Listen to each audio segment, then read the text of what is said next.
Houthi menyerang Saudi Arabia kemarin, harga minyak dunia yang selama 4 hari ini bergerak naik perlahan, naik semakin tajam ke $112 per barel. Kita sebaiknya langsung mengaitkan serangan Houthi ini sebagai bagian dari ketidakstabilan dunia saat ini menjadi akan semakin memanas sampai ke seluruh dunia. Agar kita menjadi waspada tentunya. Salah satunya juga kita harus waspada dengan kemungkinan krisis pangan yang diperkirakan akan terjadi di dunia ini sebentar lagi. Kita semua tahu, selepas kelangkaan minyak goreng di Indonesia, harga naik 100%. Ketika harga naik 100%, maka minyak goreng mendadak ada di mana-mana.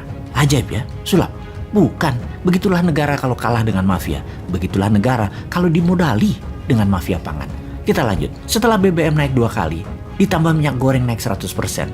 Jangan kaget kalau Indomie harganya akan naik 25% lebih mahal dari kemarin. Dan pangan-pangan lain akan naik seperti beras, gula, kopi, teh, dan lain sebagainya. Kita juga tahu harga BBM di Eropa saat ini mendekati 2 euro atau sekitar 30 ribuan rupiah per liternya. Kalau harga saat ini di Indonesia 15 ribuan rupiah, maka sekitar 5 ribu dan 10 ribu rupiah adalah harga yang disubsidi oleh pemerintah. Harga seharusnya adalah 20-25 ribu per liternya. Seberapa kuat APBN menahan harga? Kita belum tahu juga. Baiklah, sebelum membahas dalam negeri, kita melihat ke dunia terlebih dahulu.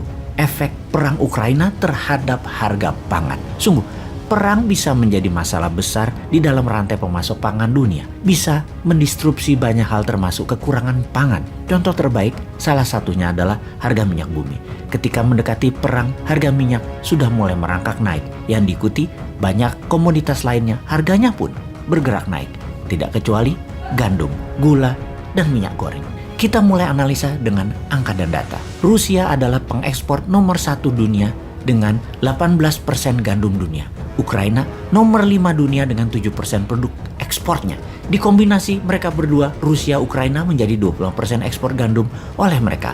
Apa yang terjadi kalau dunia, kalau rantai pangan ini terdisrupsi, kekurangan pangan dan inflasi di mana-mana, itu pasti. Dengan serangan Rusia ke 3 pelabuhan Ukraina, maka pengiriman gandum terganggu. Sehubungan dengan hal itu, Rusia melakukan penyetopan pengiriman gandum ke negara-negara ex-Soviet yang berpihak ke NATO. Bayangkan 26% suplai gandum dalam semalam hilang di pasar dunia. Pertanyaannya, negara mana yang akan terkena dampak buruknya? Mesir, Turki, Bangladesh, Nigeria, Yaman, Azerbaijan, Sudan, mereka adalah negara yang bergantung pada Rusia dan Ukraina dalam pengadaan gandum. Juga Libya, Lebanon, dan Tunisia. Lihat fakta ini. Gandum Rusia bukan dibeli oleh negara besar, tetapi oleh negara dunia ketiga, negara berkembang. Sementara gandum di negara-negara tersebut adalah makanan utama ibarat nasi di Indonesia. Mereka akan kelaparan atau dapat dipastikan akan ada kenaikan harga pangan hingga 25%. Kita lengkapi data lain lagi sejak tahun 2020 hingga sekarang. Harga gandum di dunia sudah meningkat 33% dan harga minyak bunga matahari sudah meningkat 60%. Dan ketika perang meluas atau menjadi panjang, semua akan menjadi lebih buruk lagi. Salah satunya karena semua negara sekarang menyiapkan cadangan pangan untuk negaranya masing-masing dan ini membuat demand terhadap pangan meningkat. Kita lanjutkan lagi mengenai minyak goreng. Kita semua tahu Ukraina dan Rusia adalah negara pengekspor minyak goreng bunga matahari. Itu sebanyak 76% kebutuhan dunia.